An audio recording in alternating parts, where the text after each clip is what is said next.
चलो एक और रक़्स रायगानी दफन करते हैं, चलो एक और रक़्स रायगानी दफन करते हैं, पहाड़ों में मोहब्बत की कहानी दफन करते हैं। ये खैमे बिखरे हुए हैं बर्फ़ज़ारों में, ये खैमे बिखरे हुए हैं बर्फ़ज़ारों में, इन्हीं में खामोशी से जिंदगानी दफन करते हैं। पहाड़ों पर उतरते बर्फ के तूफानों पर अपनी, पहाड़ों पर उतरते बर्फ के तूफानों पर अपनी, स्वादे इश्क में लिपटी जवानी दफन करते हैं। हमें तो आसमां को चूम कर वापस पलटना था, हमें तो आसमां को चूम कर वापस पलटना था, मगर अब ख्वाहिशों की राजधानी ख़त्म करते हैं। चलो एक और रक़्स रायगानी दफन करते हैं, पहाड़ों में मोहब्बत की कहानी दफन करते हैं। जी बिस्मिल्लाहिर्रहमानिर्रहीम, अस्सलाम वालेकुम। मैं हूं बशर शहज़ाद और आप देख रहे हैं बशर शहज़ाद यूट्यूब चैनल। इंतहाई अफसोसनाक खबर दुखी दिल के साथ आप तक पहुंचा रहा हूं कि मोहम्मद अली सदपारा अब इस दुनिया में नहीं रहे।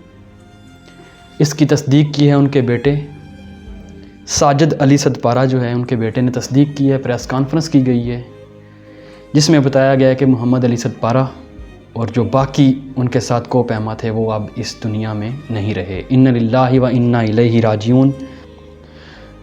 जो रुके तो कोहे गिरा थे हम,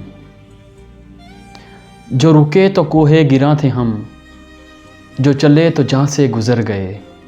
जो रुके तो कोहे गिरा थे हम, जो चले तो जहाँ से गुज़र गए।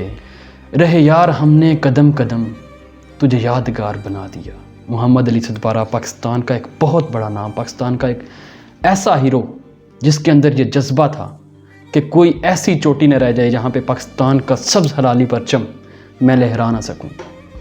2016 में नांगा पर्वत को पहली दफ़ा 2016 में पहली मर्तबा जो है इन्होंने सर किया नांगा पर्वत को और पाकिस्तान का सब्ज़ हलाली परचम वहाँ पे लहराया।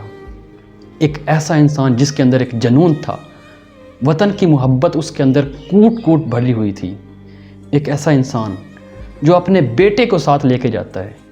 और मैं आपको ये बताता चलूँ, आप थोड़ा सा जो K2 है इसको भी डिस्कस करेंगे कि ये क्यों इतनी मुश्किल है। हालांकि माउंट एवरेस्ट दुनिया की जो नंबर 1 जो सबसे ऊंची जो चोटी है उसको सर करना इतना मुश्किल नहीं है, लेकिन K2 को क्यों जो है सर करना इतना मुश्किल है, इसके ऊपर आज हम तफसील से बात करेंगे। नए आने वाले दोस्तों से रिक्वेस्ट है कि जिन्होंने चैनल को सब्सक्राइब नहीं किया वो चैनल को सब्सक्राइब कर लें ताकि आने वाले नए मामलात के ऊपर जो भी वीडियो बने उसका नोटिफिकेशन आप तक टाइमली पहुंचता रहे। तो बात करते हैं मोहम्मद अली सदपारा के हवाले से। 22 लोगों की ये टीम थी जिनका मिशन था कि हमने जो कराक्रम 2 है उसको सर करना है और विंटर में सर करना है। इसकी रीज़न क्या थी? इसकी रीज़न ये थी कि एक नेपाली टीम आई थी पाकिस्तान विंटर के अंदर और उन्होंने वहाँ पे जाके नेपाल का परचम बुलंद किया, वो उसको सर करके आए विंटर के अंदर। अली सदपारा को अब ये चीज़ उनके माइंड में खटकती थी कि मेरे मुल्क का परचम वहाँ पे नहीं लगा हुआ। ये चीज़ उनको अंदर से खाती थी। ये जज्बा था पाकिस्तान का, प्यार था, मोहब्बत थी पाकिस्तान से एक उनकी, जो वहाँ तक उनको लेके गया। इनके अंदर एक जज्बा था, वलवला था कि मैंने इसको सर करना है और सब्ज़ हलाली परचम जो है K2 के ऊपर लहराना है। वही जज्बे ने इनको वहाँ तक पहुँचा दिया और आज ये पाकिस्तान का हीरो पहाड़ों की आगोश में कहीं सो रहा है। हम इस हीरो को सलाम पेश करते हैं, ये हमारा कौमी हीरो है। और इसमें जो तजावीज़ पेश की गई हैं कुछ गिलगित बल्तिस्तान के जो वज़ीरे सियाहत हैं उनकी जानिब से कहा गया है कि इनको जो पाकिस्तान का सिविल सबसे बड़ा एजाज़ है वो नवाजना चाहिए। इनके बेटे ने स्कूल की रिक्वेस्ट की थी कि इनके गांव में स्कूल, जो कि हमारे लेजेंड इब्रारुल हक PTI के मेंबर भी हैं, उन्होंने ऐलान किया कि वो इनके गांव में एक स्कूल जो है वो ओपन करवाएंगे। इसी तरह से उन्होंने कहा कि जो एयरपोर्ट है, स्कर्दू एयरपोर्ट, उसका नेम चेंज करके मोहम्मद अली सदपारा एयरपोर्ट के नेम पे रखा जाए। ये कुछ तजावीज़ हैं जो हुकूमत को, गवर्नमेंट को दी गई हैं, और मैं एज ए पर्सनल गवर्नमेंट से रिक्वेस्ट करूँगा स्पेशली कि इसको जितना जल्द हो सके, ये हमारा कौमी हीरो है, इनको सिविल पाकिस्तान का सबसे बड़ा अवार्ड है, इनको वो देना चाहिए, टाइमली देना चाहिए। और दूसरा, जैसा कि वज़ीर सियाहत उन्होंने कहा कि जो स्कर्दो एयरपोर्ट हैं वो वाक़या इनके नेम के ऊपर कर देना चाहिए गवर्नमेंट ऑफ पाकिस्तान को। और बाकी भी जितनी इनकी खिदमात किसी से ढकी छुपी नहीं है। साल में 8000 मीटर की बुलंदी के ऊपर ये शख्स 4 चोटियों को पाकिस्तान की पहले ही जो है सर कर चुका है। इसके बाद मैं आपको इसके साथ साथ ये भी बताता चलूँ कि K2 को 2018 में इन्होंने पहले भी एक दफ़ा सर कर चुके हैं, और अब इनका यही इरादा था कि विंटर में सर करनी है।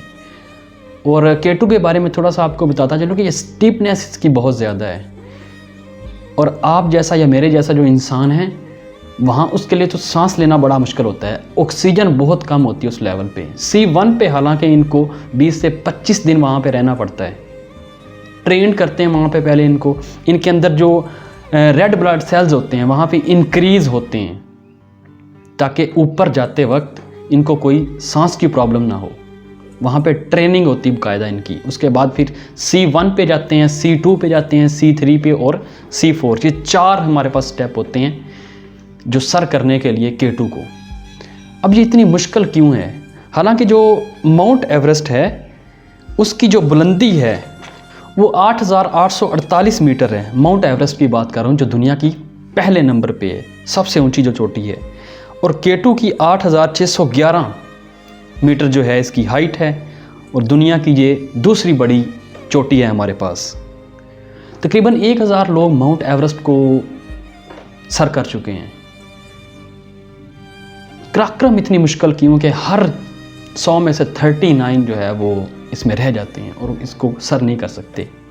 इसकी वजह एक तो वेदर का ख़राब होना है, मौसम बहुत जल्द चेंज हो जाता है यहाँ पे तकरीबन, और दूसरा इसका है -50 से -60 विंटर में बता रहा हूँ, दर्जा हरारत वहाँ पे इतना होता है।